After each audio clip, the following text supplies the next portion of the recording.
podcast listeners. This is for you. Welcome to No Dunks, presented by FanDuel. This is The Drop here in the Classic Factory. I'm Tess Mellis. With me, it's the man in the middle, Trey Kirby. Hey-o. Hey-yo. Trey just seems like he just woke up. And our man making the magic happen, it's JD. Hello. What's going on, JD? What's up? Usually, I'm the one who's a little sleepy, weepy. I was doing a Brent Berry. Oh. Hey, where's my camera? Where's my camera? No, I've been awake for a long time. Got up early this morning to just get my shot blocked and turn the ball over for 2 straight hours. It was a great morning run. Damn. Yeah, it do be like that sometimes. A big man blocking your shots? Because you're such a... People were kind of just taking their turn this morning, Tess. It happened a lot. Here, I'll make you feel better. I went to a court to shoot 5 free throws. I just wanted to... I worked out, then I went to the court just to hit 5 free throws. It probably took me 18 shots, I think. Nice. So... Okay, good. There you go. We got lots to get to in this show. We're going to drop some hot playoff takes. Yeah, baby. We got our rapid fire fun, of course. We'll get to the Lakers and Thunder, but let's start with the Cavs and Pistons. Pistons got a 2-0 lead here in round 2, Trey. Taking care of business, both games at home. Where do you want to start? Is it the Pistons side or is it the stinky Cavs side? Well, that's the thing. The big news coming out of this one, what everybody's talking about is the Cavs' disappointment, the poor play of James Harden and Evan Mobley first and foremost. I got Lucy footballed once again. James Harden, I guaranteed on yesterday's show that he would have more field goals made than assists, and he couldn't do it. Evan Mobley played 35 minutes. He had 1 rebound. Yeah. I'd say Harden was way worse than Mobley, though, because Mobley did a good job defensively. Yes, sure. Yeah, I agree. But I mean, I would say the problem is that the Cavs are basically hosting their own disappointing players draft. Sure. And they got maybe 3 guys who would be first-round picks, because I would even throw Donovan Mitchell into the mix, despite him having a nice scoring game. What he ended up with, 31 points, I believe, but just 2 for 8 in the fourth quarters. These have been 2 winnable games for the Cavs, and Mitchell is shooting 4 for 14 in these fourth quarters, getting outplayed by Cade Cunningham. So I'm kind of at the point where I feel bad for the Detroit Pistons because everybody just wants to talk about how bad the Cavs are. Okay. Even though the Pistons got down 3-1 against Orlando, have won 5 straight, and are looking like the team we saw during the regular season. Yeah. In these 5 straight wins, 109 points allowed, 79, 94, 101, 97. Now, 3 of those are against the Magic, who are offensively challenged for sure, but still, they shut them down, especially that Game 6 second half. But 101 and 97 for the Cavs, at least a good offensive team. We've seen them have great moments in the playoffs, in the first 2 games against Toronto, and then since then it's kind of been a disaster. But Dennis Jenkins is playing really, really well. Duncan Robinson is shooting the ball. Tobias Harris has got to be the oldest player to ever be a breakout star in the playoffs. The guy's nearly 34 years old and can't stop scoring 20 in a game. I heard Bones say on the broadcast last night he hadn't had 20 in back-to-back games at all this season. He's got 7 straight with 20 or more. That's wild. Looking vicious down low. Like, when the Pistons need a bucket, they can rely on Tobias Harris to hit a turnaround jumper. It's unbelievable. So I do feel bad that Detroit is definitely getting overshadowed by how poor the Cavs are playing and how disappointing they've been through the first 2 games of this series. But Detroit has turned things around completely. Absolutely. They're ferocious on the defensive end. They're getting great performances from Cade, and their support guys are showing up well enough. No doubt. Part of how they start really well is the Cavs always get off to a bad start. Yeah, sloppy gyms for sure. A lot of sloppy gyms. James Harden, that's who it's named after. If you haven't watched our show, the sloppy Joes are the bad turnovers converted to sloppy gyms. They're now sloppy gyms. They're bad turnovers. I know he only had 4 technically yesterday, but I wanted to attribute a couple more to him as well, being that they're in the backcourt. Jared Allen just throws him a ball sort of loosely, and James Harden didn't account for Asar Thompson just flying through to grab it at all. Yeah. That's half a turnover for James Harden. Sure, and then in the front court, he didn't come and get the ball. They couldn't get him the ball. So then Dennis Schroeder had to do his thing and turn it over. So half to that one as well. But really dumb ones. I mean, the toss ahead to Evan Mobley when you got 2 guys beside you on a break, but you try and throw it 40 feet ahead. So there's that. Okay, that part is bad of James Harden. There's also the fact that he's just not scoring all that well. So there's that. He's getting picked on defensively. So there's that. He's also agitated by everybody. Yeah, he is. So there's that. Yesterday, Ron Holland got into his space and he got all bothered. Same with Asar Thompson. It was Duncan Robinson in game one. So the whole package, and why I would say James Harden had a worse game than Evan Mobley, is just because the whole package, while Evan Mobley did some good things defensively and some good things passing the ball, not scoring, and not rebounding, as you mentioned. That's for sure. One rebound is pretty poor. And like you're right, maybe Harden should have a couple of more turnovers, but 4 is like a livable number if you're doing literally anything else. Right. But he wasn't scoring. He took 2 shots in the second half. He's not getting to the line. He can't really get separation for his step back jumper, which is his go-to shot. And if he can't get separation for that, he's having hard times getting by like Duncan Robinson on drives. You saw that drive, 33 seconds left. Cavs are down by 6. Like, if they get a 3-pointer off, we're talking about a clutch game that maybe they can end up stealing. Instead, he kind of dribbles into 2 guys. I know Mitchell took a little credit for that turnover as well, since he said he brought Asar Thompson too close to James Harden. Nonetheless, the turnover goes to Harden, and it's kind of like, why is he the guy that's the trigger man at that point in the game? But still, it's not like Mitchell was doing anything either. The Cavs went 0 for 11 from 3 in the fourth quarter. They have been there to win both of these first 2 games in Detroit. Had a lead in this one, had a lead in game 1 as well, but they're just falling apart in clutch time, and Cade is not. Yeah, and they're having to dig from a huge hole. So they definitely were leading in the fourth quarter. They led by 2 there early, but a big part of it, in game 1 and game 2, they get down double digits because they start so poorly. People might look at the box score and say, well, it's just 11 turnovers. That ain't a lot in total for a team. But they had 6 in the first quarter. So you get down big. As you could look at all of them, a lot of them definitely on James Harden, but just so many things go poorly to start the game. So they definitely recovered again in both games. But what we saw in round 1 for the Pistons was that they got off to a bad start for them. And the Cavs didn't show up in either of these games to try and take away a little bit of the aggressiveness and the spirit of the Pistons, who are very, very, very good defensively. I just think they don't, as the Cavs offense, like, we'll get away from this Cavs team and ripping on them a second, but they don't move the ball enough. I think that the Cavs? Yeah. You just watch. That's true. You just watch some of their possession. I thought their best possession was in the third quarter, midway through the third quarter, where Evan Mobley gets it sort of on the wing above the 3-point line. Here comes Donovan Mitchell for a handoff, and he gets all the way down low into the paint and fires it to James Harden up top, who makes a different move for him and dribbles hard down the lane immediately. Doesn't wait. And then he finds Mitchell, who's repositioned in the corner, I should say. So, I mean, that's just good offense. I don't like looking at the raw passing numbers all the time, but we'll get to the Lakers OKC game. The Lakers passed it 60 more times than OKC does, or did in game 2. I think the Cavs could just do a little more of that. And they had 70 fewer passes than the Lakers did in their game. They literally just don't pass enough, I think. And everybody's kind of just standing around.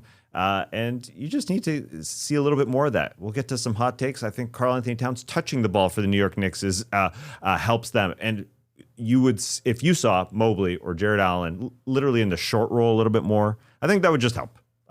So the Cavs, stinky start to this series. They obviously have to go win in game 3. It's all on Saturday for this team. That's what the series comes down to. Game 3 is definitely a must win for Cleveland. You can't come back from 3-0. No team has done it yet. And they shot 7 for 32 from 3 last night. So that means they were let me do some math here. 14 for 38 in game 1, 21 through 70 through 2 games here. Only 30% from 3 for the Cavs. They have to be thinking they'll shoot better at home. They haven't lost a home playoff game yet. Won their 4 against Toronto. Haven't had one yet against Detroit. So, like I said, they've been there to win both of these games, but it just feels disjointed offensively for the Cavs. It's definitely a your turn, my turn. Once they get into the fourth quarter, Mobley and Allen really become an afterthought. It's like, can Harden get to a step back or maybe a floater, or Mitchell making impossible moves? It feels like he's never getting an easy basket in this series. He's having to do 6 Euro steps to even get to a floater over a tall guy.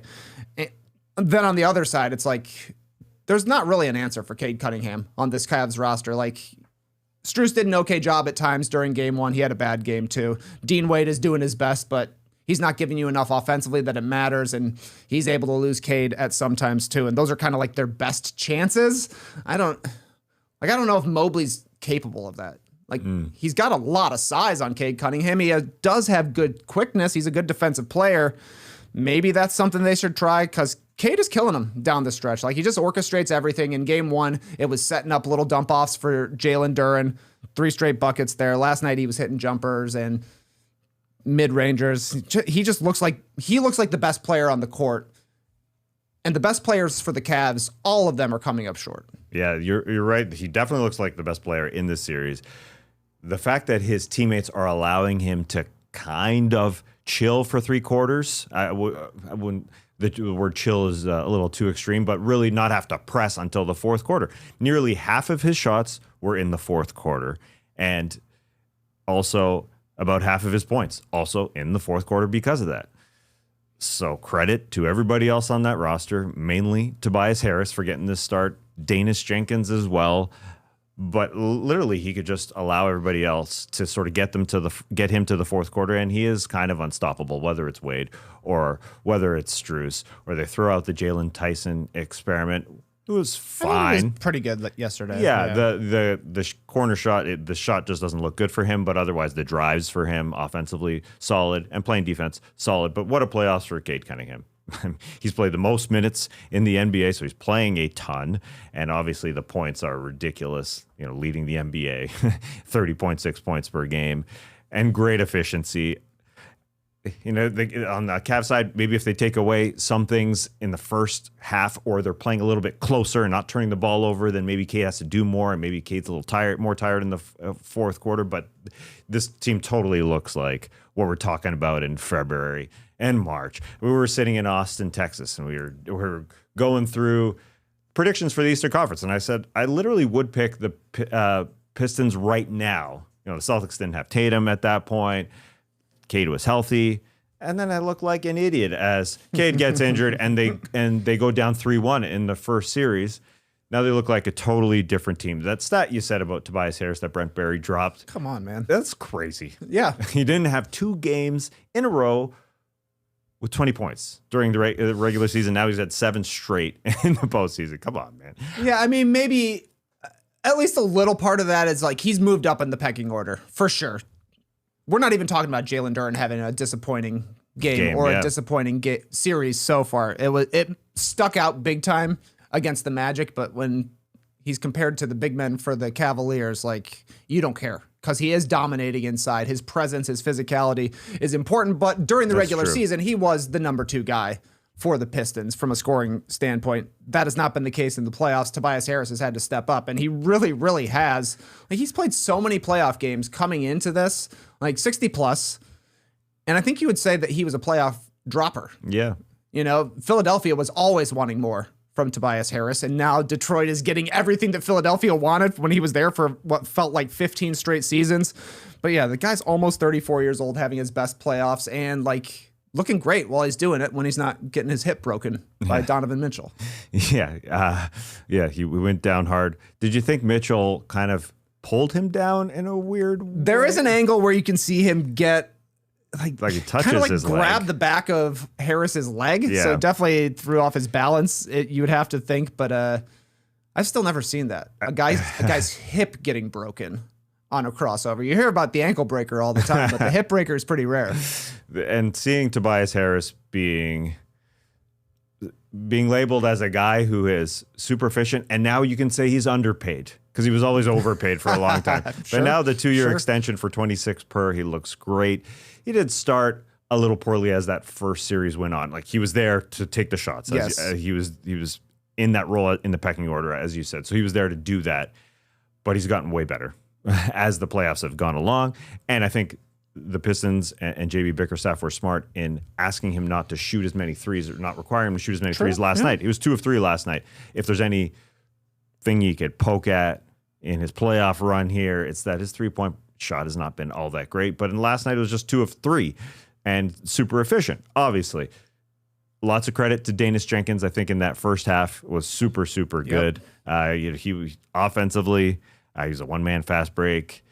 He played great defense on Mitchell. I don't know how he was able to stay in front of Mitchell this one time where Mitchell was dancing. He was dancing, but Dan Jenkins was holding him. And then, offensive rebound. The guy was 11, 4, and 4 at half. So huge credit to him. I thought every single Piston was there to play. Yeah, totally. Duncan Robinson, 17 points, another 5 threes. Really he had big. 5 threes in game 1 as well. He had some important ones in the fourth quarter. I thought, like we're saying, Duran, not huge numbers, 8 points, 10 boards, but he was a presence inside. And Ausar Thompson just makes plays. Like, he's their Andre Iguodala, where he just like, oh, we need a tip in, we need a steal, just doing little things here and there. Very Swiss Army knife of him. And the Cavs haven't been able to play him off the court. Like, his lack of shooting could be a problem. He almost hit a 3 last night. It went in, but the ball is still on his fingertips, so they had to take it off. But I saw it go in with my eyes. He shot it very confidently, got the grenade, knocked it down, didn't count. But, like, that could be a sore thumb for the Pistons, right? Yeah. Having him out there as a non-shooter, having Jalen Duran out there as a non-shooter. Cade goes up and down. Like, he shot it well last night, but there are times when his jumper isn't there.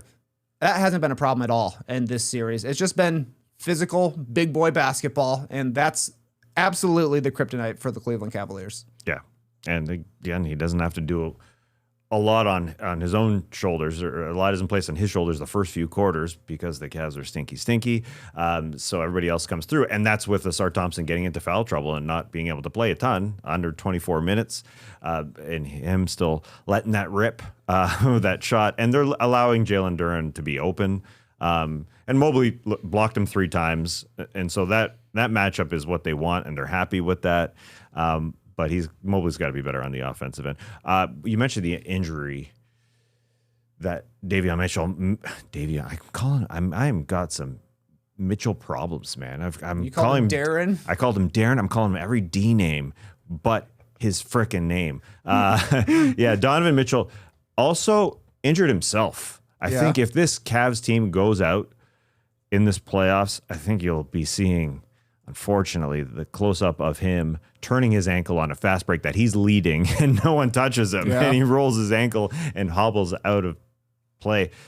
You don't see that very often. Nothing happened. He just turns his own ankle. Yeah, you'll see that in a men's league or something like that, but not the pros, who generally know how to run up and down the court. I did think it was interesting to hear from Bones. It's like maybe 5 minutes left. He's like, this is a big 5 minutes for the Cavs from an organizational standpoint, because Harden's struggling through the game, Mobley is struggling through the game, and they got the question hanging over their heads, like, how many times can we keep running back the same general team? Things obviously changed with the Garland for Mitchell trade, but that just Garland for Harden.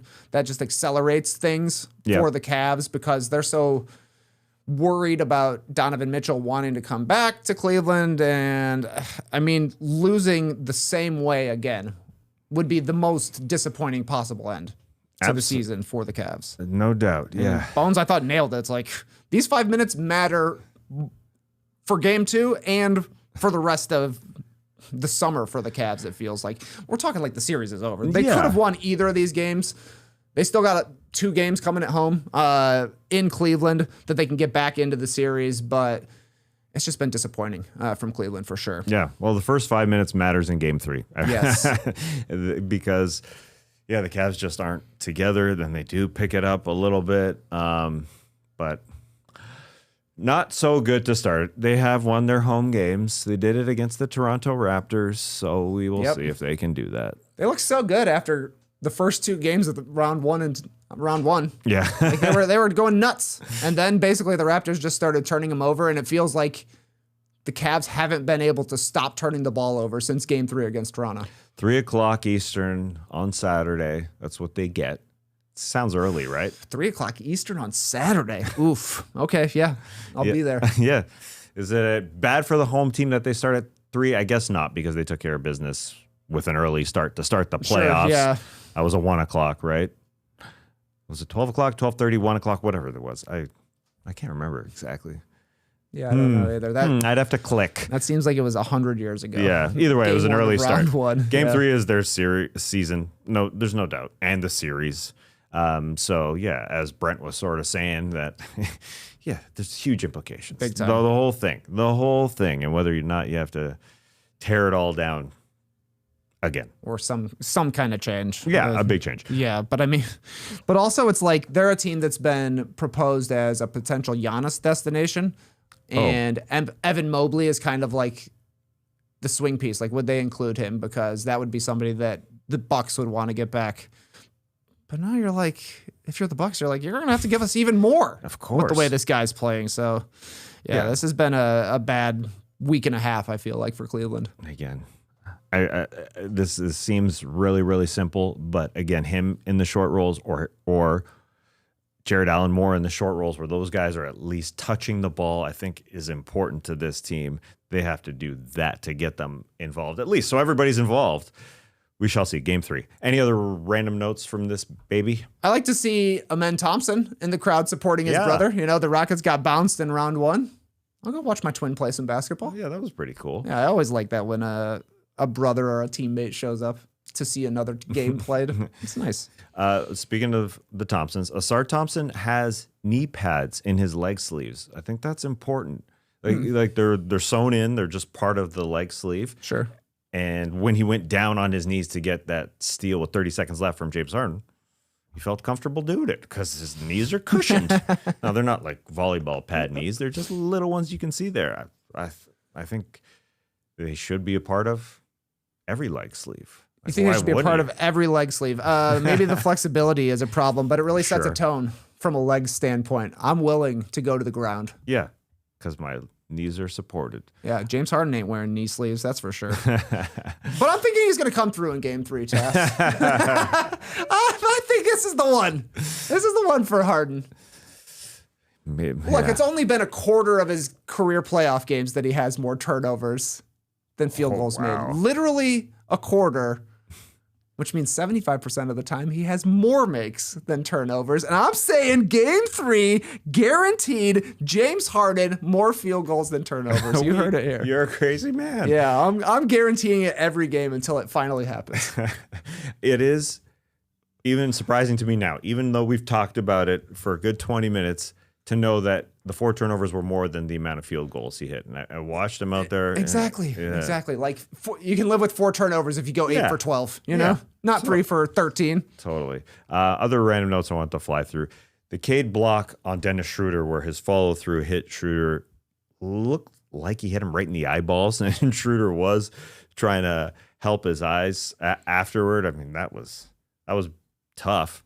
But a clean block on the follow-through is just a follow-through. So I thought that was a good non-call. I thought the camera shot, want to talk about production, going into the second quarter, it started in the rafters. It was a drone. It started in the rafters, and the rafters have those blue lights within it. So the lighting looks cool in Detroit. So drone shots don't always look awesome, but that one was cool, and it came down. And then you saw the video board come into frame. So the video board looked cool from that angle, and then it zoomed in. I just thought that was cool. See a cool drone shot. Who doesn't love a cool drone shot? Yeah, I love a cool drone shot. The drone was definitely caught in camera a couple times. Yeah, they were nice with the cameras last night. Because, I'm thinking of the Lakers game when, who was the sideline reporter? Maybe it was Christina Pink. It was Cassie Hubbardson. Oh, it was Cassie Hubbardson, the second one, where she started her stand-up talking about Luka Doncic, and they went from her to the bench where Luka was over there, like a walk and talk. I thought that was pretty smooth as well. Very smooth. Yeah. Last thing for me, Dennis Jenkins. We always call him Dennis Jenkins. And that's when one of our fans said, hey, you go to their webpage and they have a pronunciation guide where each player says his own name. Yep. It's a 2-second clip. And it's Dennis Jenkins, kind of like he's from Denmark. Although when you listen to his clip, he says so quickly, it's kind of hard to tell if it's Dennis or Danis. But either way, Mark Volmar, our fan here on YouTube, thanks for the heads up. It does appear to be Danis. Yeah, it does appear to be Danis. They started saying Danis at the beginning of the season, even the Pistons. But the Pistons broadcasters, as he rose in status and established himself as a player, they got with the program, Danis Jenkins, and now it's filtering down to the national broadcast. You're hearing it more and more, his correct pronunciation of a name. We'll never confuse him for Janice Dankins again. Because I've never met a woman named Janice. No. That is, hold on, that's sparking something in me. Janice. I'll save that. You know a for later. Janus? No. Who might? Oh, it just sounds like another name, but it's not a Danis. It's not a Janus. I'll get to it later. Does every single page on the NBA website have a pronunciation guide for all their names? Like these are little audio clips. I don't know. That's not a question that I know the answer to. Yeah, I'm getting into definitely getting it because it's usually hey, got a basketball referencing. You see the phonetics, but some of them don't. Some of them don't. Danis Jenkins does not.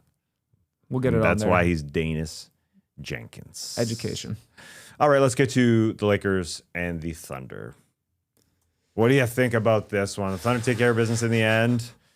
Thunder take care of business in the end. It was different. It was different. I know in the chats, people were saying, like our own personal chats, people were saying, whoa, the Lakers, whoa. They're doing it. Because they were up in the third quarter. They were up in the third quarter. They were up at halftime. But then you're like, wait a second. They went 7 for 16 from 3. That's awesome. Shai Gilgeous-Alexander not having a great first quarter or great first half. Lakers up 1. That wasn't good. They got another foul from Shai Gilgeous-Alexander. He had 3 in the first half. He picks up his fourth, like 90 seconds in. Yeah, early. Has to go to the bench. And then the Thunder ripped off a 22-4 run.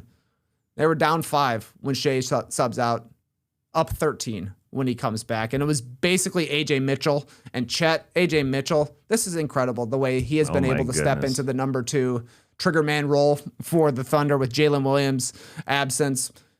This is a game that easily the Thunder could have lost with Shai being in foul trouble. The Lakers actually shooting the ball pretty well. And instead, a guy that's in his second year in the NBA went to work, scoring, setting up teammates. Chet Holmgren is playing an awesome series so far.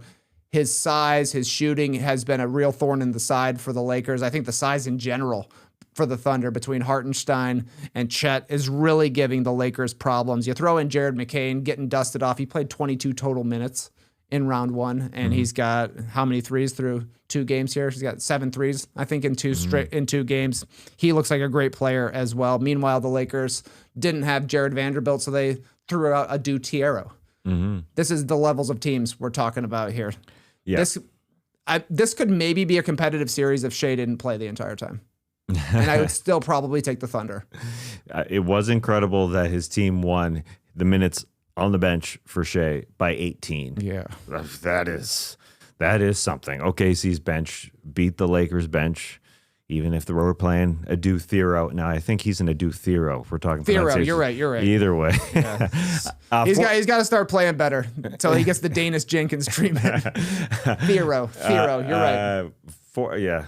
Yeah, like I'm good at pronunciations. I call Donovan Mitchell, Davion Mitchell, and what did I call him last time? Darren. Whoa, man. Anyways, OKC's bench beat the Lakers bench 48-20. And, you know, there's a whole we need Luka thing. That's totally true. But it also happened in game 1. So it's this ongoing thing even with Vanderbilt playing. I thought, the Lakers overall played a pretty good offensive game to do what they did, to score over 100 against this team. Got over 100. Yeah. Even if there were 20 turnovers, I thought they were playing well. They were moving it, and so they're whipping it around. They could have shot the 3-ball better because they were moving it around, and there were some open shots. Sure, not everyone's going to be Rui Hachimura out there. That dude, I mean, we got to note it. I know they're saying it on the broadcast. He's 4 of 7 from 3. In this playoffs, he's 57% from 3. But overall, in his career, he's 51% from 3, 72 for 141. That's the highest three-point percentage in NBA playoffs history for a three-point shooter. It's pretty amazing, actually. Yeah. Playoff Rui. Yeah. It's a real guy. 143s. But AJ Mitchell on the other side, definitely got a recent tan, looking pretty good. You think maybe like he hit the beach during the layoff that they had between round 1 and round 2? Yes. Maybe. Yeah, now that you say that, there's so much time off. Yeah. For sure. How good he was offensively, the footwork inside, the threes. He played some defense on Marcus Smart. You could see Shea as he had to go to the bench, just nodding away. Wow, that guy's really grown. The footwork in there. They all work on the same in the same parts of the court, and they admire each other. So he did a really great job. Sam Presti, you did a really great job. I always look this up because I think it's one of the best contracts in the league. He's in the first year of his 3-year, $8.7 million contract. The guy's getting paid under $3 million per. So who's that? AJ Mitchell. It's ridiculous. That's why he was part of my vote for executive of the year. Yeah, and it sounded crazy when you said it because they just brought everybody back. Yeah, but he didn't play last year. True. Yeah. I mean, he got spot minutes in the finals, but he was dealing with injury. But I'm watching these guys come in. Jared McCain, a trade deadline acquisition. Jalen Williams with the eye, who is their third big. He's awesome when he comes in. Had a big 4-point play he really in this was. one. I'm like, yeah, I mean, Sam Presti, even though he built this team 2 years ago, this is still the team, and they're still clearly the best team, to the point where I kind of agree with this here. Berto Eats here in the stream team says, is AJ Mitchell the next Brunson or Harden? A guy who's like a bench player who could then be the number one guy for a team? I would probably have him more on the Brunson level than the Harden level, but I don't think it's super far-fetched. It is going to be a question for the Thunder when he actually gets to his second contract, like a real big contract. They will have other players that they're paying as well, and they're going to want to find a way to keep this guy around. And teams around the league should be getting their ducks in a row to at least make a giant offer on a guy like AJ Mitchell, because it feels like he could lead a team the way he's able to do this in the playoffs his first time around. Yeah, the Jalen Brunson comparison is fitting because they're both second-round picks, and they both weren't extremely hot to start their careers as a number one guy at all. People thought that Jalen Brunson was overpaid when he went from the Mavs to the Knicks, and that's when he took off. I can't put him at that level yet, but I definitely would put him more in that spot than the James Harden spot. But a good comparison, Berto. I like it, Berto. And of course, they are all left-handed, so that helps. It's really nice. Yeah, and so is LeBron, because he did that nice switch last night, right to left. That was cool. That was very cool. The guy was phenomenal last night. Again, I thought the Lakers were playing well. Pretty much. It does feel like they're playing about as well as they can. Mm-hmm. And they have been in these games in the second half, and still somehow the Thunder end up covering these gigantic point spreads we talk about every time. They're just blowing it out in the end. Reeves was better last night, 31 points. His first real good game of the playoffs. There were times, certainly, when he looked sped up. He finished with 5 turnovers. That's a great sign. Getting him back rolling is important if they're going to steal a game. Maybe they shoot well from 3 for an entire game playing back in LA. But the big news coming out of this one for sure was, the Thunder looked great, but a lot of referee talk last night. Had a big huddle at the end of the game. The Lakers all going and confronting John Goble and his friends. Meanwhile, the Thunder are literally standing over to the side watching and laughing at the Lakers complain how hard they were complaining. And look, everybody had stuff to say post-game except for LeBron. He's like, we lost. He didn't care. LeBron isn't playing the Thunder criticism game, but JJ Redick was for LeBron's behalf and for Austin Reeves' behalf. And then Reeves obviously was very, very upset with the way the officiating went down last night. And it was a weird game. There was a lot of weird stuff happening from a flagrant standpoint, from calls that were going one way or another. I was laughing that every time John Goble went to the video review, it went against the Thunder. So Thunder fans are upset, losing every challenge, it felt like. But the Lakers were very, very upset with the way this game was officiated. And that's what the Thunder do to everybody. They foul you a lot. Mm-hmm. It ain't going to get called all the time, especially in the playoffs. But they're able to keep their heads because, they're getting the calls. And no other team that they play is able to keep their heads. They get so obsessed with the way the referee is going down that they lose track of the game and take themselves out of it at times. You slipped in that they get the calls, but they don't get all the calls. and I'm not trying to go out and defend them. They get the non-calls. That's the big thing is that they don't get called for the fouls that you're like, wait a second, how's that not a foul? Well, sometimes Shea went to the floor in this game and he didn't get a call, and he literally was on the floor. And so there's that. And sometimes you'll see a Chet, he flopped in the first half, Stan Van Gundy on the call saying, yeah, that's a flop. Don't get that call. Don't get that call. The video review came through, as you said. A lot of them went to the Lakers side. He did not get the call in that case. So I was starting to make notes and say, whoa, this is exactly going against what all the people are saying, that the Thunder are getting all the calls. But then, Alex Caruso flop, he got a call. And so the calls do swing the other way too, for sure. But you're right. The Lakers were extremely mad throughout this game. JJ Redick got into it with Ben Taylor. I wish I just thought Ben Taylor was a musician, but I can't, man. He's also a referee because I'm always looking at... a brilliant YouTuber. Is he? Well, Thinking Basketball. That's Ben Taylor. That's Ben Taylor. That's a different guy, though. Yeah.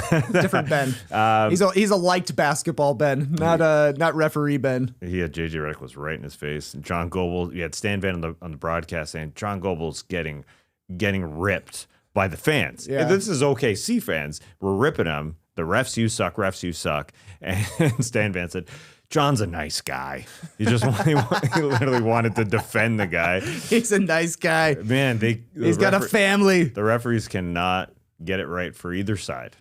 Because as you said, so you think that the Lakers, the opposing team from the Thunder side, don't get the non-calls? Or the Thunder get the non-calls? Every team the Thunder plays against thinks they're playing 8-on-5. Yeah. That's what they think. And I mean, like, LeBron has taken 5 free throws, I think, in 2 games. JJ says he got the worst whistle of any superstar ever. That was crazy that he didn't get a continuation on the one where he hit the jumper after getting bumped and he picked up the ball. Even Stan Van Gundy's like, that should absolutely be a continuation. But I don't know. The Thunder bring a level of intensity and physicality from the jump. Every single player on their team does it. Some guys are more egregious about it than others, but it puts the onus on the referees to not be able to call everything the entire time. So that's just how it ends up. And eventually it gets under the skin of whoever they're playing. In this case, the Lakers. Meanwhile, the Thunder take after Shea's personality. They are just so even-keeled. They're rarely getting rattled, but other teams are getting rattled. And I don't know. I give a lot of credit to LeBron being like, that's not the reason we lost. And I don't think that's the reason the Lakers lost. But the reason that they have problems with it is the mental game overwhelms them for sure. And it takes them out of the game. It feels like not only do we have a disadvantage because we're playing on the road, it feels like we're playing against a conspiracy. It ain't a conspiracy, but that's certainly what it felt like for Austin Reeves last night. That's what it felt like for JJ Redick last night. And that's what it feels like for every team that plays against the Thunder. So is everybody lying or what? Well, in a game where the Lakers had 5 fewer free throws than the Thunder, I don't think it was that there were calls missed for the Lakers. But at the same time, the refs just didn't do an incredible job. I think the flops in general, when they are called, are a problem. And I think that will be something that's looked at in the offseason. The Thunder play very good positional basketball. They get in the way, then they hit the ground, and it's called quite often. Is it their fault that gets called? No. They're just doing what they're supposed to be doing. And so I think that's a point of emphasis for the referees. It is annoying to watch. No doubt. So I think that hopefully they don't call those as much. Like I mentioned the Alex Caruso one where LeBron is literally running up the floor and Caruso gets in his way sort of by the free throw line. And that's not positional basketball. It's just getting in the way, you know? But you hit the floor. If you fall, you get the call a lot of the times. And that's not fun. So I don't think anyone's lying. I just think they push it. They push the rules as far as they can. The rules need to be readjusted a little bit. Coming into the series, even JJ was like, drawing fouls is a skill. Being able to sell the call is a skill. And there's literally nobody better at it right now than Shai Gilgeous-Alexander. Every team just wants it to be fair. They want to get the same calls that the Thunder get. Mm-hmm. And they don't always. Last night, I thought the refs, Shai could have been way more mad. The refs were brutal. The refs were brutal. We saw too much John. Yeah, there's a lot of video reviews. Yeah. And they were, maybe part of it was that they had 3 guys on headsets at one point talking to Secaucus. And even Ian Eagle, I thought, did a great job as 2 guys took off their headsets. He said, whoa, some progress here. We've only got 1 headsetter. That was really funny. Yeah. That was awesome. Because, I think flops are just called too much. Again, I think Shea could have been way more mad. But when he went to the bench with that 4th foul, he's called for a flagrant. That was weird. That was weird. He was called for a flagrant. That dude was so calm. He was joking with Jalen Williams. They're joking together. You could literally say something, read his mouth where Jalen Williams like, I know. And they're like joking. 2 minutes into the 3rd quarter, a guy has to go to the bench for the 2nd time early in the game because he's called for a bunch of fouls. I thought he could have got more offensive fouls called his way. The standard calls that do happen, or him going to the floor that happened. But all in all, a 5 free throw discrepancy in this game. It's not all about free throws, though. That's what the thing. The Lakers are saying we should have more free throws. We should be taking more free throws. And they will in game 3. Well, guaranteed. All this complaining plus Lakers home game, they will take more free throws. Well, that's why they're doing it, for sure. I will say, though, I mean, if it's not about getting more free throws, then it's just 5 free throws difference. I don't see it as a huge difference in this game when guys are called for flagrants. Either way, the flops have to stop. I think that's the biggest one. But to each their own. Let us know on the stream team if you want to talk about referees some more. If you want to talk about Goebel and Taylor and who was the 3rd man? I don't know his name. Mark Lindsay. Oh, Mark Lindsay. How could I forget? Yep. All right. Anything else on this game? I don't think so. I mean, the referee thing that bugged me the most was when they had that jump ball with I think it was Chet and Jackson Hayes, and this was a big part of the huddle afterwards. Basically, Chet is like telling whoever ended up throwing the jump ball, maybe it was John Gobley, saying, "Don't let Jackson Hayes hold my arm." So I was like, "All right, Jackson Hayes, don't hold his arm." And then it was like, "I want to stand here." No, I wanted to stand there first, but wait, I wanted to stand over here. Blah blah blah blah. It took like 3 minutes to jump the ball up. That was weird. That sucked. Yeah, LeBron. Yeah. That's the one where LeBron came running in from. For him to negotiate what's going on. Yeah, that was tough. The Lakers can still win one. They can still win one. They can. Yeah. They won't, but they can. They won't? This series is over. Yeah. I mean, no offense to the Lakers. Yeah. Hopefully Austin Reeves takes what he had in game 2 there and keeps it going in game 3 because he got better as the game went on and he has overcoming his injuries. Yep. And so there's an effort level and hopefully we'll see that and less referee talk from us. Yep. All right. After the break, we'll get to some playoff hot takes. We got to drop some in, but first a word from our sponsors. This show is brought to you by FanDuel. I'm supposed to be reading an ad right now, but I'm busy checking in on the NBA officials' injury reports that drop every 15 minutes. You know, those transparency reports that are in there. I got to know who's playing tonight. Knicks, Philly, OG still questionable. Josh Hart, questionable. Left thumb, right. Mitchell Robinson, probable. That's a good sign. Embiid, questionable. Tyrese Maxey, available. He's available. Just good. So everybody knows. Anthony Edwards, questionable. I think he's going to play. Anyways, you never know when those will be dropping, so you got to go in. That's my daily reminder, and here is yours. Every day during the playoffs, FanDuel is serving up a happy hour.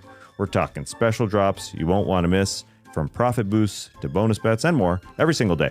So whether you're betting the early game or gearing up for the late one, open the FanDuel app and see what's waiting for you today, because happy hours don't last forever.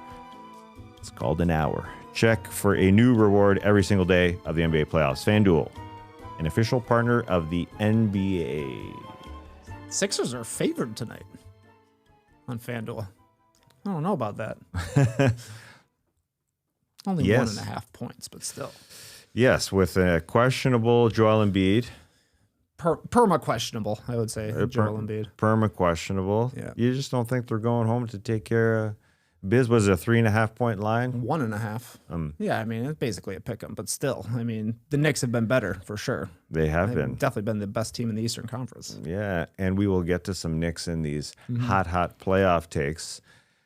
But we decided to throw a few in there. That's right. Trey, you got to start it. What's a hot playoff take for the 2026 playoff Here's a hot season? take for you, Tass. LeBron James is underrated. Who? The LeBron James. We talked about him as an X factor coming into this series. First time ever this guy's been mentioned as an X factor. We all picked against him in the first round of the playoffs. Yeah. Now, look, we thought Kevin Durant was going to play, but still, we picked Kevin Durant over LeBron James. That's a crazy move that we did. He got one vote for anything in the anonymous player poll that The Athletic did, and it was for being the most overrated player. He's been a top 10 player in this playoffs, currently 14th in points per game, 3rd in assists per game. His percentages aren't that great. He hasn't been shooting the 3-ball very well this postseason yet, but still, he's like 24 points per game, 6 rebounds, almost 8 assists, playing with undermanned teams that keep winning. They haven't won against the Thunder. It's the Thunder, but they took care of business against the Rockets. He had that incredible game 6 where he was just masterful in ending the comeback bid for the Rockets, advancing the Lakers. And it's just crazy to see this guy in 2026 doing the same things he was doing in 2008, where it's like your team isn't good enough, but you got LeBron, so you got a chance. It's still the case that in 2026, if you got LeBron, you got a chance. Yes. And that's impressive. He has become underrated because you compare him to 2012 LeBron. Right. You know, his absolute peak when he was maybe the best player to ever be on the court for a basketball game. He's not that anymore, but there aren't a lot of guys you would take ahead of LeBron in a playoffs-only draft. You're telling me I got to win 16 games over the course of 3 months? LeBron's probably still going like top 8, you know? He is underrated. I think this is very accurate. We kind of just skipped over him as a first-round playoff pick for the Lakers for whatever reason. I think it's clear now that he's not retiring this offseason. I mean, he can do what he wants, but it sure feels like he can play longer if he wants and be freaking good. He's just really good. He's not hanging on by any means. He's throwing down dunks. He's physically very strong at recovering as well. So it's not like he has a good game, bad game. He's just so steady every night. So unless for whatever reason he wants to stop playing, I don't see why he would. Yeah, it seems very unlikely that he would be done after this season. And it's also weird because like he looked so good as a third option when Luka and Reeves were both healthy. And then he had to snap back into number 1 mode. And now it's like, it seemed like the end of LeBron in LA at the very least. But now the Lakers, like, should they bring LeBron back? Maybe. Yeah. Should they figure out a way to pay him and be able to keep Reeves under contract as well? Because the 3 of them looked really, really good. And you want to have LeBron on your team come playoff time rather than have to go up against them. So I don't think it's a done deal that he leaves the Lakers anymore, though. You know, for the majority of the season, it definitely felt like he was on his way out and that their time together was going to be coming to a close. I don't think that's a guarantee anymore. Yeah, the reason why you don't bring him back is to get better as a team overall, to have more depth, because they did lose in the first round last year and the year before that. And there's a reason for that, because we're talking about them not being able to play guys against OKC. But it's all about if he wants to take a discount, like we've heard about other teams in Cleveland. So there's that, because they have money going to Luka, obviously. But besides that, the contracts are fairly low with this team as currently constructed. So, yeah, if he wants to stick around, I definitely would bring him back. They got a lot of stuff to do this summer. They're going to have to figure out what to do with Reeves. He's got a player option. He's not going to take that because he's going to get paid from somebody or from the Lakers. The Lakers should probably bring him back, but like Rui's a free agent. Kennard, Maxi Kleber's still on the books. I don't know what's going to happen with Ayton. He signed basically a 1-year prove that you can do anything sort of deal with a player option. He's been decent. He was pretty good, I thought, in the first round. But other than that, like the books can be decently clean, but you're right. It would end up being a top-heavy team, which has kind of been the Lakers' undoing the past couple of seasons. Yeah. Yeah, and the front office is a question, and the ownership change, and whether Rob Pelinka has the freedom to do what he wants. Maybe he does. But besides Luka being paid $51 next year, it's a drop-off. As you said, that Austin Reeves player option is the next highest paid contract currently, under on the books for next year at just about $15 million. Rui's off the books. Kennard is off the books. There's just not a lot of money tied up next season. All right, moving on. The Knicks are great because of CJ McCollum. When CJ McCollum hit that game winner in Game 3 of the first round for the Atlanta Hawks against the New York Knicks, the Knicks changed the way they play basketball.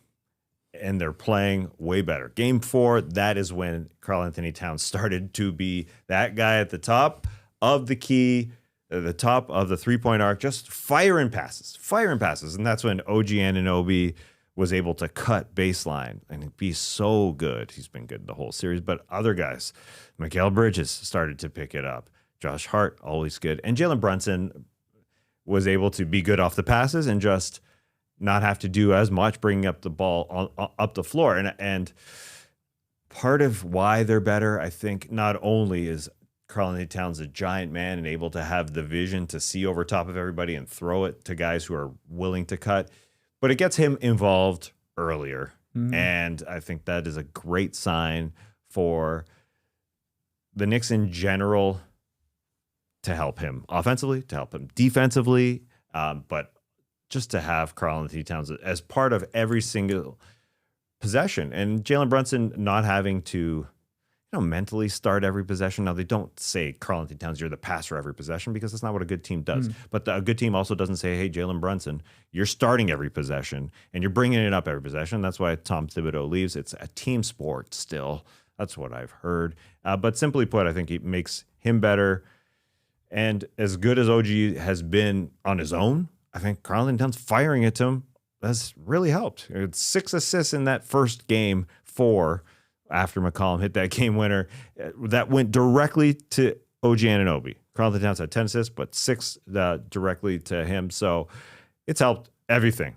It's really unlocked their team. It's happened to other teams in the history of the National Basketball Association where something happens in the playoffs and you click. Like the injury that the Miami Heatles had and Chris Bosh went to the center spot. Sure. It's a different team. You can keep going. Hey, David Lee got injured. Draymond Green comes in. I mean, other stuff happened there, Mark Jackson.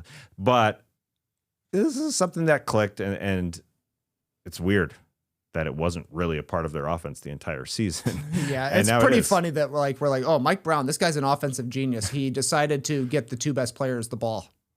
We have one of the team's best players pass to the other best players. And it's like, whoa, brilliant strategy, Mike Brown. But it was. Everybody's been asking for the Knicks to have more variety in their offense, to have more cohesion from Towns and from Brunson. And those two playing so well together, Brunson being able to play off Towns has just empowered everybody else. OG Anunoby is playing with an advantage basketball, it feels like, the entire time, because Brunson will set him a back screen or OG will set a screen for Brunson. They chase after Brunson, then suddenly OG's open for a backdoor cut. It's been really, really impressive what the Knicks have done. This is why they needed to be tested a little bit in round 1. I agree with what Ziggy's saying here in the stream team. The Knicks basically have won every playoff game they've played so far. They just happened to blow 2 of them to the Hawks. And those 2 clutch games, they lost by a single point. They were up in both of them, or at least on the comeback trail as well. They've been good defensively as well. Like, no complaints about Towns' defense at all so far. Josh Hart is barely scoring, but he's doing everything else. Bridges is thriving in transition, and that's just kind of keying him going forward. I'm a little concernicus, though. The hamstring strain for OG Anunoby is interesting. They're saying he's day-to-day. He had a hamstring strain in the playoffs once upon a time. I believe it was 2024. I think he missed, I don't know if he missed 3 games or 4 games. He missed 4 games or something like that. Yes. Luka had his hamstring strain, and we just heard him say the doctors told him 8 weeks when it happened. Jalen Williams has been out for multiple weeks at this point, so it's impossible to know when OG comes back, and he has been incredible for this Knicks team on both ends of the court. The defense is going to be there, but the way he's been rebounding in the playoffs and then the way he's shooting the 3 is crazy, and just scoring very, very efficiently. He's a matchup nightmare. And if they don't have him, maybe that's why the Sixers are favored 1.5 tonight. I don't think it should swing the line that much, but OG has been really, really good, and they're going to need him back as healthy as possible for the next round. Because if you're forecasting the Pistons to be there, Pistons versus Knicks, OG is the number one guy I would want on Cade Cunningham. So I wonder if they kind of take their time with him returning during this series.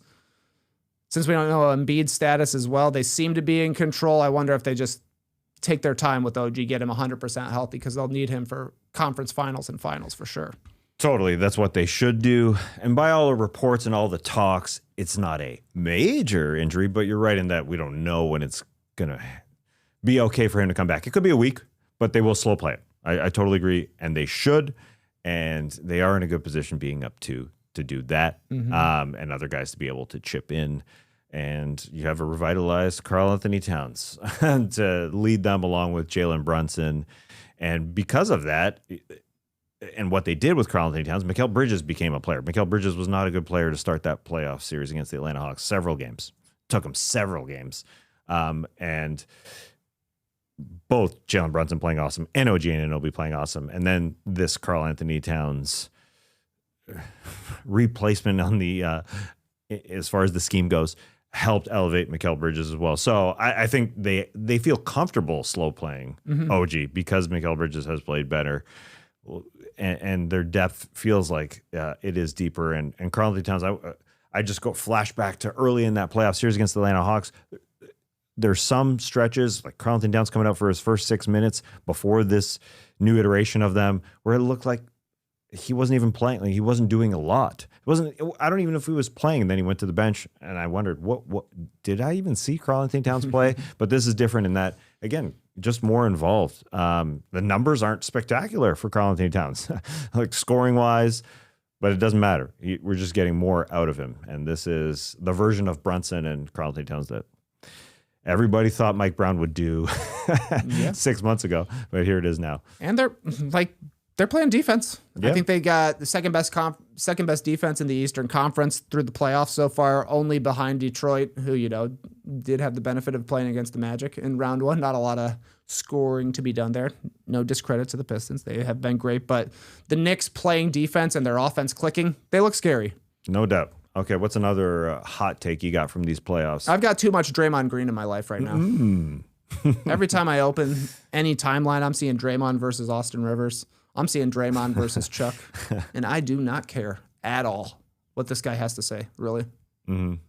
But I'm seeing it a lot. I'm seeing a lot of Austin Rivers versus Draymond. I did think it was funny that Draymond said he has the biggest bailout before the government. That was a hilarious line. There have been some funny lines going back and forth, at least in that beef, the Draymond versus Austin Rivers.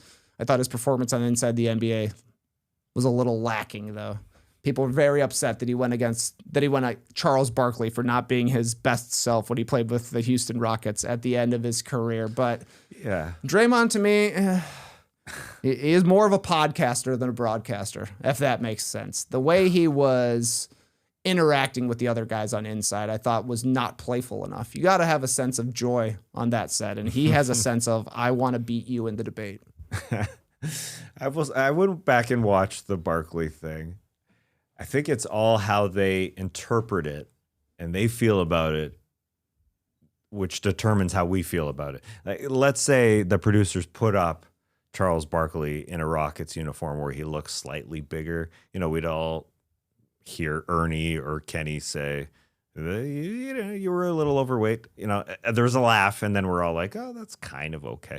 Like, he didn't go at him and say, you stink. Charles Barkley basically said, what is your goal here for the next year? What are you trying to do? And then Draymond thought about it. He said, well, basically, I don't want to be you in a Houston Rockets uniform.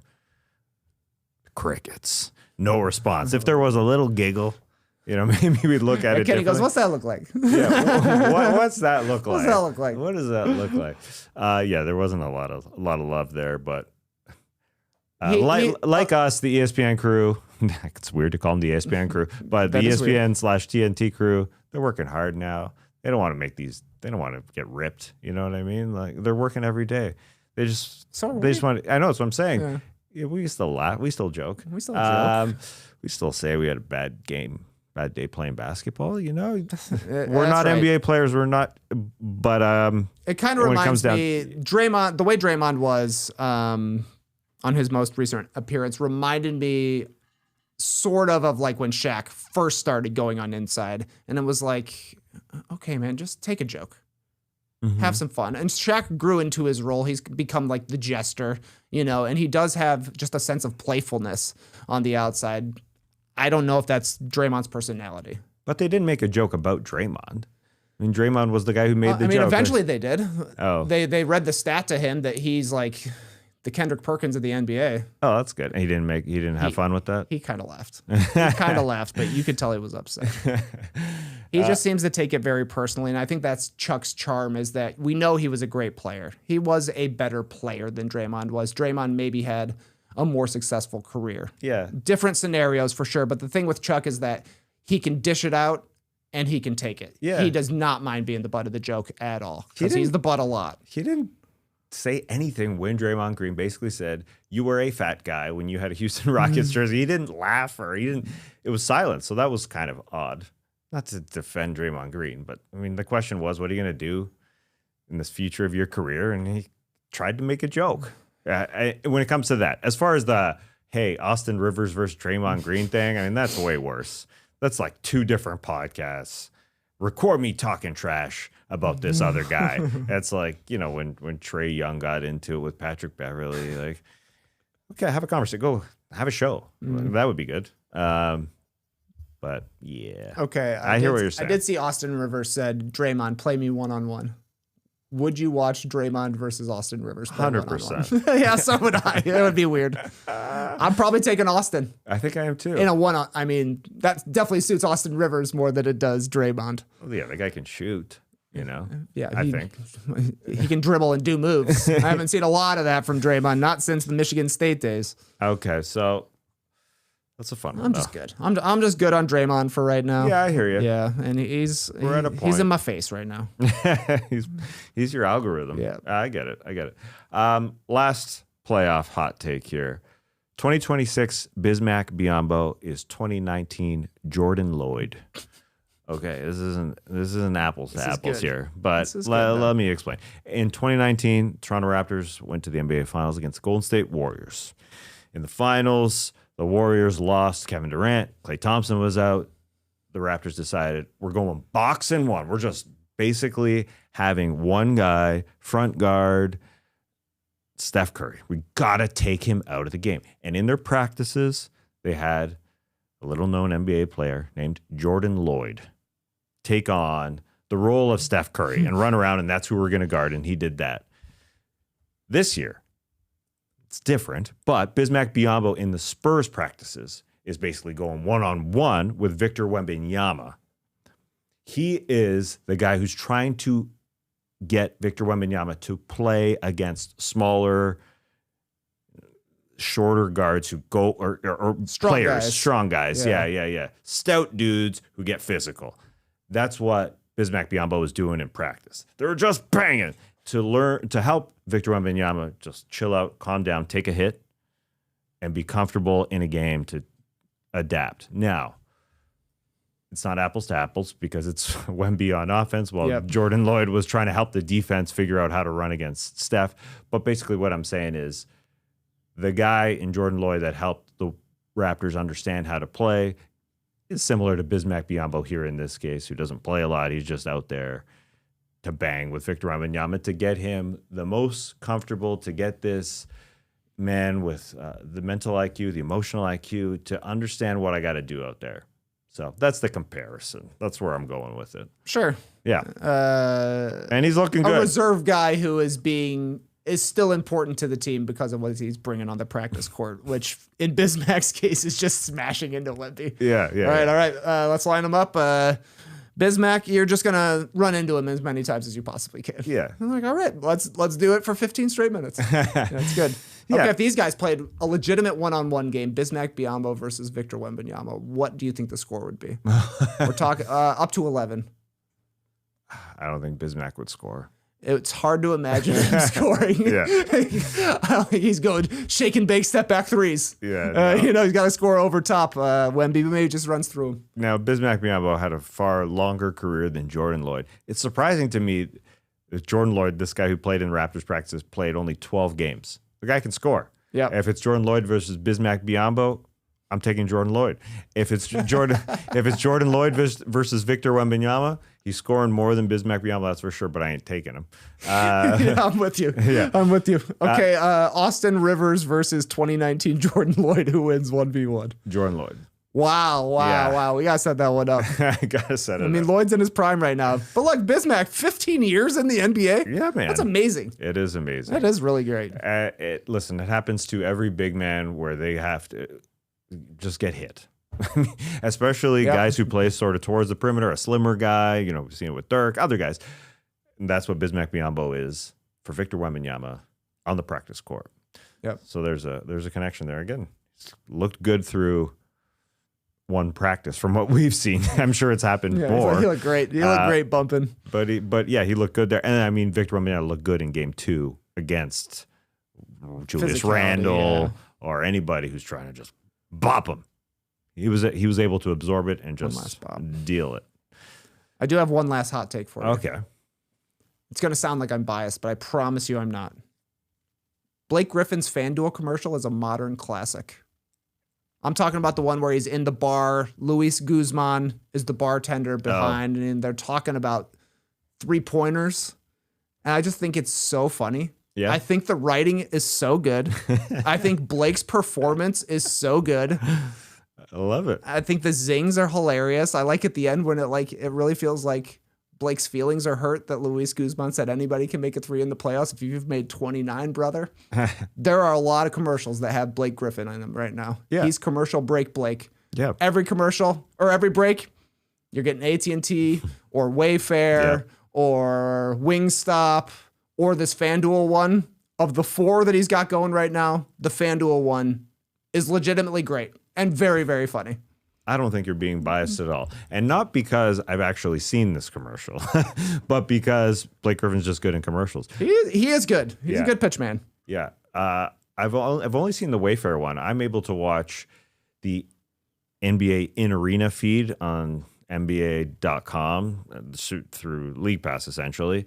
But even that has stopped in the second round. I don't know why. On Apple, it stopped. On the actual computer or monitor, it's given me the opportunity, though, to see some more Blake Griffin. And yeah, he's a funny guy. The Wayfair one's good, too. Yeah. So I don't think you're being biased at all, I got to say. Well, thank you. Presented by FanDuel. Presented by FanDuel. This hot take presented by FanDuel. Blake is just solid, man. 29, brother. I think it's so funny.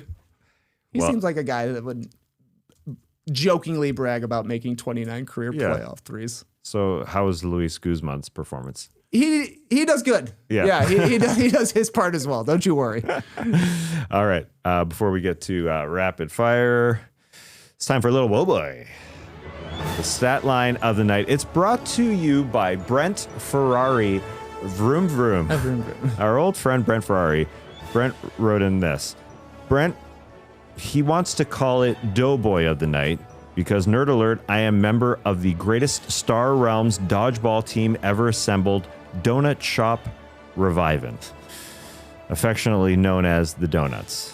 Our captain, Carl, a.k.a. Chasmo, is the donut man himself. Or is he? I recently learned that Chaz, based outside of Philly, had no idea what a Long John was. Apparently, Long Johns aren't a thing in Pennsylvania. Okay, well, listen. We're gonna get to know the Long John here. Just reread these sentences. Yeah, I know. Our Captain Carl, aka Chasmo, is the donut man himself, or is he? I recently learned that Chaz had no idea what a Long John was. Chaz doesn't know what a Long John is. He's not the donut man, is he? The donut man? He even went so far as to deny the Long John its donut status. It was a betrayal that struck our hearts. I know my North Central Illinois boy, Trey, was getting those Long Johns at Casey's General Store, and I believe Tim Hortons carried them for the rest of you lads in plaid. Oh, Brent was writing like he was writing a FanDuel commercial here. Since our Vancouver teammate knew what they were, can you help me get the Long John the respect it deserves as a classic donut? Shout out to the rest of the donuts, John, Juan, Kevin, Phil, and Adam. Okay, Brent Ferrari. Awesome. That's a great paragraph. What do you think about Long John as a donut before we get to the actual stat line of the night? Unfortunately, I gotta say Chasmo makes some good points. He does. So I totally agree. You know why? No hole. Mm. Ain't no hole. But a filled donut doesn't have a hole either. But I do think of donuts as circular, not sticular. That being said, Yeah, Brent Ferrari's right. I have bought a Long John from Casey's General Store. He's singing my life with his words, basically, here. So I don't know. Where you come in on this, JD? Is a Long John a donut? You got a yeasted dough. And did you see them at Tim Hortons? Because I don't. I mean, I've seen long donuts before. yeah, because it is a long But donut. I've never heard them referred to as a Long John before. They were called that at Tim Hortons, I do believe, for a while. They discontinued them. And for the people out there who don't know what a Long John is, because I'm sure some people don't know, it's more of like an eclair sort of thing. Yeah. Yes. Yeah. Yeah, exactly. But the word donut is, I understand where Chaz is going. Yeah. Yeah, it's not a classic. Not a classic. I like a hole, Uh-huh. like you say, Trey. Yeah. I love a hole. I love a hole. Yeah. And to get into the nerd side of things here, as far as donuts go, some people say, the chocolate dip is basically the equivalent, because apparently sometimes the Long Johns is just chocolate on top of, Sure. and there ain't no cream on the inside I don't like sometimes. that. So That's too much dough. too much dough. Okay. That's enough. That's enough donut talk. This is the doughboy of the night, though. It is the doughboy of the night for you, Brent Ferrari, and for all of the rest of the donuts. John, Juan, Kevin, Phil, and Adam, but not you, Chaz. Captain Carl, a.k.a. Chasmo. He's the donut man himself, or is he? Stat We'll line never know. of the night goes to Chaz Holmgren. Now, Chad Holmgren had 22 points, 9 boards, 3 assists, 4 steals, 2 blocks. It was hard to say because he did a lot. 3 of those boards were offensive, 3 threes. To get into it even more, 2 turnovers. Oh, it's a nice dessert as well. A turnover. Turnover's not a donut. It's not a donut. Yeah, Chet's been so good, man. he has been Yeah, I think he's been Thunder best player this round so far. this round. Yeah, I mean, credit to the Lakers for taking Shea out of the game a little bit. I mean, he's still scoring 20 a game, but that's quite the departure from what we saw from SGA during the regular season. And Chet has really stepped up from an offensive standpoint. We know he's going to bring it on the defensive end, stick 6 stocks there, but his shooting, his activity on the offensive glass, he's been incredible. And this has been his best playoffs.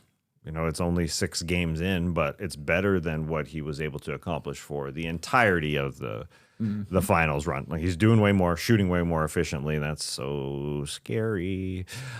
Moving on to our Substack founding members. Well, we had one new one. Thank you to Nick Gordon. Nick! Here is your red carpet, We Nick. love you, Nick. It's a wonderful effect here, or graphic. The intro here that you got, JD, where Nick Gordon is walking down the red carpet. Not the actual Nick Gordon, His name. but his name. So thank you, Nick, for jumping on Substack and becoming a founding member of our page. Very much respected We very much and respect appreciated. Moving on to our rapid fire fun. it. Hey. Yeah, baby JD, you got the questions, we got the answers, and so do you, sucker. Yes, I have the questions. I have the fader on the music, and here we go. Timothy Chalamet posted a video of himself on Instagram draining a 3 in an empty Madison Square Garden. The Knicks replied to the post, quote, "Check your DMs. We just sent you a 10-day. Wow. Guys, what celebrity are you signing for your rec league team for a week, Tassie? The Rock. I had to think about this for a long time. But I am curious just to see if The Rock can play basketball. Because he's an athlete, obviously. Sure. Great in the ring. Great on a football field. Uh-huh. But can he play basketball? I mean, I didn't go and search the web to see if I've ever seen. Great question. But he's also, is he too big to play basketball? Like, is he too muscular to have flexibility? Have you ever seen his arms over his head? That's a great question. Could he get the ball up? Right. Yeah. Those Yeah. big old delts. I don't know. I mean, you've watched more movies of The Rock than I have. Yeah. He's probably put some I mean, arms in. on the screen, he's in incredible shape. But I've never seen him. I don't think I've ever seen him throw anything. Huh? Yeah. That's a great point. In football, when he went to college, he was a linebacker. Yeah, I think so. I think so. So he wasn't throwing. He wasn't part of the offense. No. There are photos of him touching a basketball. I can guarantee that Dwayne Johnson has held a basketball in his life. But I've never seen him at an NBA game, I don't think. great. I don't know if I have either. He's had to have been. I guess. He promos a lot of movies. But, in general, like, at least for American sports, like wrestling and basketball same time. So you're kind of choosing one or the other. Wrestlers don't always translate to basketball players. Oh, like you're saying in high school, you're saying? I assume he wrestled in high school. I don't know. Oh, yeah. I got to assume that. But that's the calendar in high school. They cross over. Yeah, so. Winter sports. Yeah. Okay. All right. It'd be interesting to see, though. That's why I'm interested. Such a nice screen. Be good on the glass, that's for sure. Yeah, he's got his skills. He's got skills. Totally. Trey. I want Adam Sandler. Oh, yeah. Yeah, this is a guy that call. you see playing at the park sometimes, even with Timothée Chalamet himself. That's a guy that I never thought would be in my life for 30 years.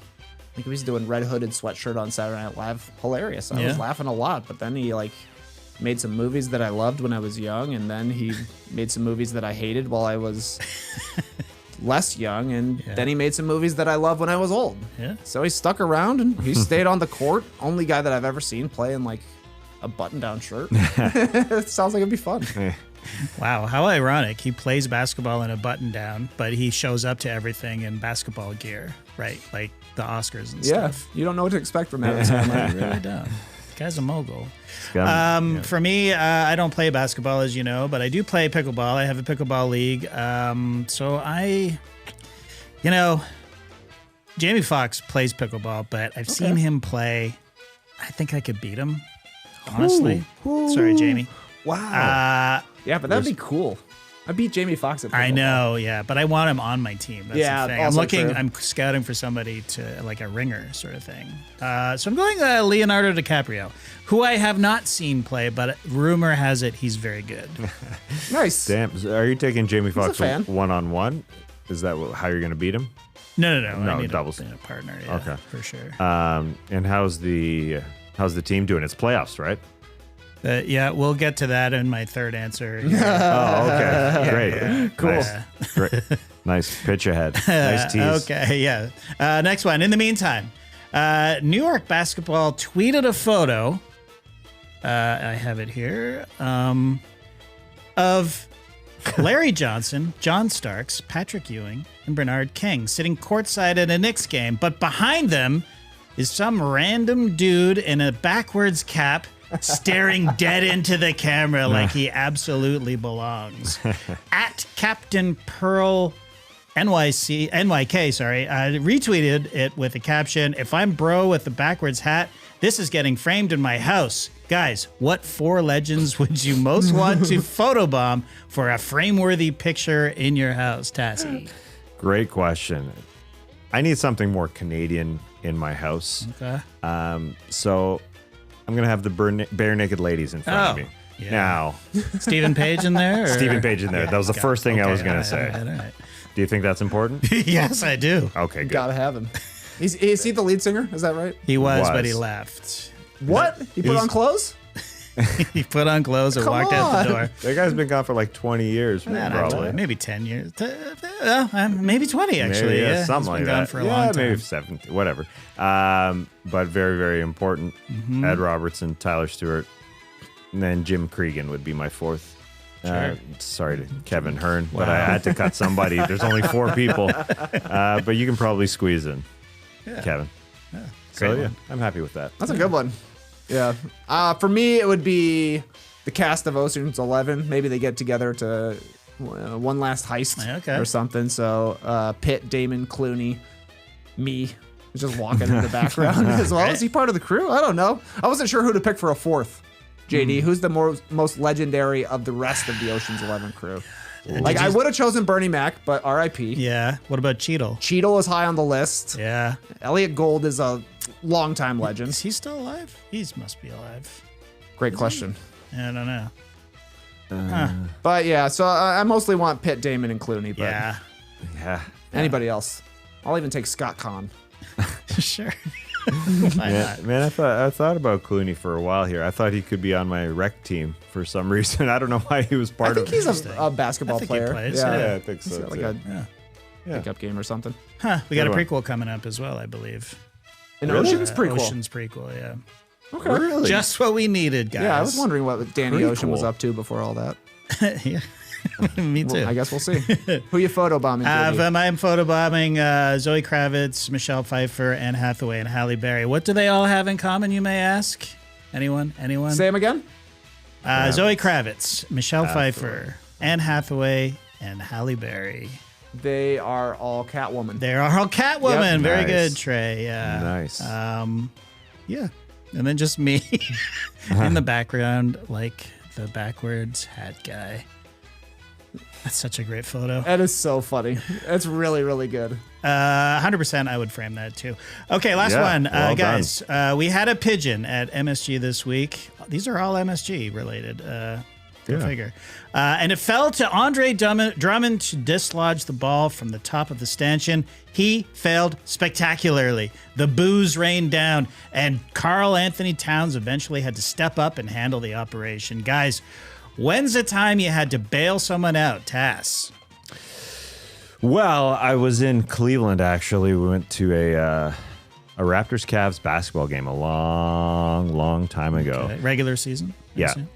yeah, with some friends, and we all got separated.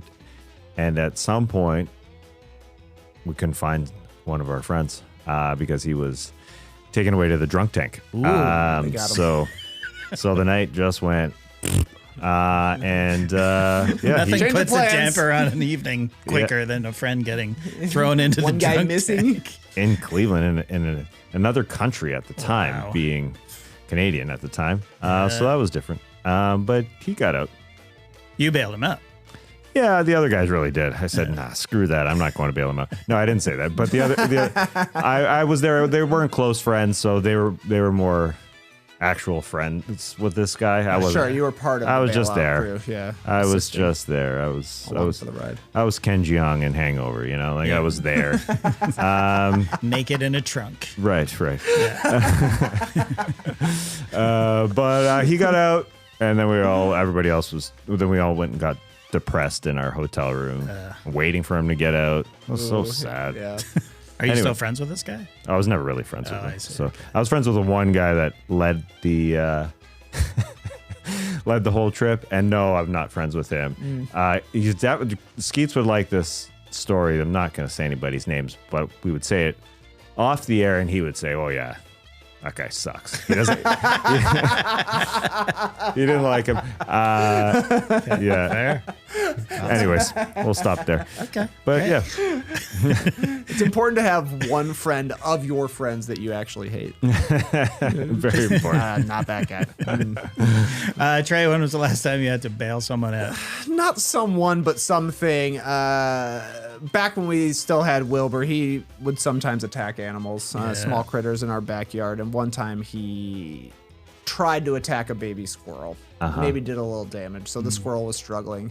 And Laura made me sit out in a chair to protect the baby squirrel because she was worried that like Wilbur would come back and try and finish the job or something. Yeah. So I sat and babysat this squirrel for probably half an hour. Wow. Where was the squirrel? Just in your yard? It was kinda just like thing? limping around in the backyard, so I was just keeping an eye on him, make sure Wilbur, stay out of Yeah, it, get out of here. And then, I left.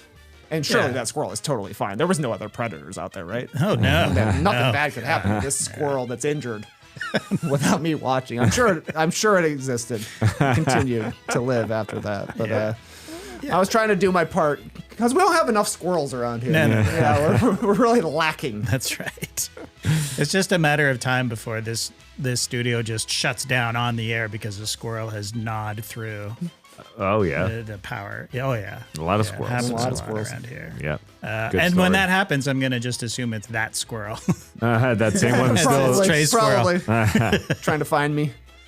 Yeah. So the last time I had to bail someone out was this Monday, guys. We were talking about how I was very scared that they were going to play me in our pickleball playoffs. And they did play me with Rachel. Yeah. Who is by far, she's S tier on the team. I'm like C tier on the team, but we usually play pretty well together. Sure. But she was not having a great night. Okay. So I had to bail her out, and we won. We won 2 out of 3. I was like standing on my head like a goalie, just blocking those shots back and forth. And now we're in the semis. And thankfully, they are not playing me. But she would even admit, I asked her before we came on, like, is it okay if I tell them how you basically shit the bed on Monday? Yeah. And she was like, yeah, it's fine. It's fine. Because basically, they iced her out, right? Like, I think they did some scouting and they knew right away that she was by far the better player. Wow. Yeah. So they just target me. Yeah. And then, when that happens, she, A, gets kind of mad about it, and B, she's she's not locked in. So then when the ball does come to her, she struggles, so. But I bailed her out, and we're in the semis. And That's huge. That's like a clutch playoff performance. Yeah. We're game planning against Rachel. People were Watch like, this. I have never seen you play like that. Like, I was like, What, you're like diving all over the place? Totally, yeah. I was just hitting everything, like the shots that normally just go right into the net or fly off out of the court. I was just hitting. It was just awesome. everything came into sync. wow. So good. So why not? Why are you not playing the semifinal? Because I'm still not that good. They It's still the one know time. that. Yeah. It's a one-time performance. She's in, and she has her normal partner with the team, and he is much, much better. So that's fine. I'm going to be there. Sounds like you did your part. I did my part. Yeah. Hey, definitely. We're in the semis, one step away from city finals. Jeez. Everybody's very excited. Yeah, I mean, like, how big of a tournament is it? I mean, You say it's city finals, Alta, there's so gonna be it's a like ton of people. citywide. Yeah. Wow. Yeah. Semifinals. That's awesome. Well, Good luck. Well, we'll Thank save this for the pickleball podcast that you Okay, you yeah, get yeah. back at. But I do want to know. No, this part. Is somebody picked out a lot of the time in doubles? Oh, yeah. Yeah. You always go after the weaker player. Yeah. Yeah. And then what does the strong weakest player do? league sport. They basically just have to either sit there and wait for it to come to them, or they get aggressive and then they cover, right? they cover the other side, and then that's where you exploit that weakness on their backhand. Okay. It's all very involved, but Okay. A lot of strategy, it sounds like. there is Yeah. definitely strategy. Well, thank you for all those answers, because we went to air and you were still wondering, I don't have an answer for Yeah, a yeah. particular I wrote these question. beautiful questions. And then boom, 3 big ones, Huge. 3 big answers. Hey, yeah. I forgot that I had to answer them because Skeets wasn't here. Right. You had a Jamie Usually if you're Foxx. writing, you're just reading. You had But not in the 3-man. 2 good Not in the pickleballers. 3-man. The Catwoman photo. Yeah, we started with Hathaway, and I'm like, what else? What could I do with Hathaway? And then I built around her.